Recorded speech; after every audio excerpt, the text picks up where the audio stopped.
ظهر الملحن عمرو مصطفى في إحدى اللقاءات واللي اتكلم فيها عن نجاحاته الأخيرة وتصريحات كتيرة عن أبرز أعماله وحياته الشخصية، وكمان قال تصريح كتير من الناس اعتبروه موجه لعمرو دياب. فقال: حبيبي بقاله 3 شهور ما نزلش أغنية من وقت ما نزلت أول أغنياتي. دايرة مش بعديها، بعد ما نزلت أول أغنية ليا اللي هي من 3 شهور أغنية إلا أنا ما جبت سيرة حد خالص ومحدش قرب مني يعني. اوكي، جاب لها انت لانهم سمعوا الموسيقى وحسوا قد ايه هم في ورطه كبيره وما نزلوش اغاني من ساعتها. طبعا يا عم، يومين هيشهد للعروسه. وما نزلوش اغاني من ساعتها والله، من اول ما انا نزلت محدش نزل اغاني.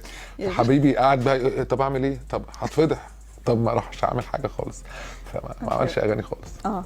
طبعا يعني هذا ادعوا له. طبعا هذا بكل تواضع انت يعني طبعا. لا والله مش تواضع، دي حقيقه يعني. يا جماعه الناس كلها عايشه في عالم واحد على فكره، والعالم بقى صغير يعني. السوشيال ميديا خلاص، الانستجرام بتاع الناس. شوفي تاريخ انا اول اغنيه نزلتها وشوفي في حد نزل اغاني بعدين فهتلاقيه لا خافوا قوي. هذا كله خوف منك؟ لا، خوف من الموسيقى.